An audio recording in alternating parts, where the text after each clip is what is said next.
Part 1 में हमने जाना शुक्र ग्रह के निर्माण की विधि, कैसे 2 इंटरस्टेलर प्लैनेट की एंट्री होती है हमारे सौर मंडल में और उनमें से एक पृथ्वी से टकराकर उसकी भौगोलिक आकार बदल देता है। और साथ में ही हमने जाना हमारा चंद्रमा का भी निर्माण कैसे हुआ और ठीक उसी वक्त पे या उससे 1000-2000 साल आगे या पीछे दूसरा ग्रह शुक्र ग्रह से टकराया और उसके टकराने से उसकी भौगोलिक रचना बदल जाती है शुक्र ग्रह की।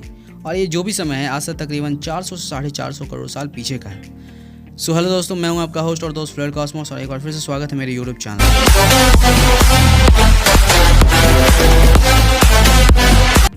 पार्ट 2 में हमने जाना शुक्र ग्रह की कुछ खास बातें, जैसे उसका वातावरण इतना ज़्यादा डेंस कैसे हो गया और उसका एक दिन उसके एक साल से भी बड़ा है।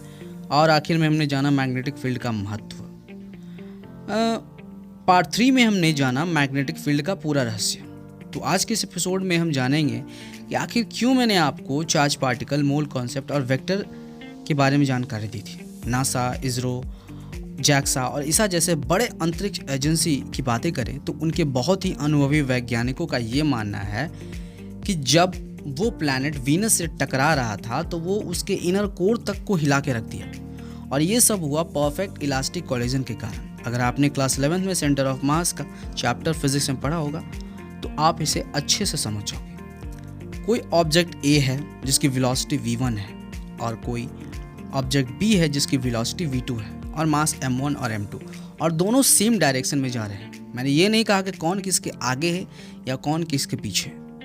बस अब यहाँ पे हमने मानेंगे कि v1 is greater than v2 ताकि कोलिजन का कंडीशन क्रिएट हो सके। Now let v1 dash and v2 dash be the final velocity of the object after collision. Now total linear momentum of the two objects remain constant so that m1 v1 plus m2 v2 is equal to m1 v1 dash plus m2 v2 dash।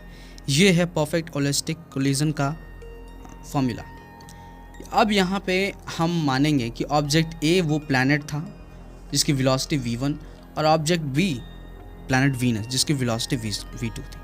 जैसे ही वो टकराता है उसके टक्कर से इतनी भीषण ऊर्जा का निर्माण हुआ और यही वो समय था जिसके कारण आगे आने वाले समय में प्लैनेट वीनस का डेंस एटमॉस्फेयर का कारण बना। यहाँ टक्कर से उसके इनर कोर की संरचना बदल गई और मैग्नेटिक फील्ड में बहुत बड़ा चेंज आ गया। और पार्ट 2 में मैंने बताया था कि मैग्नेटिक फील्ड में चेंज होने से ही सारी प्रॉब्लम आती है।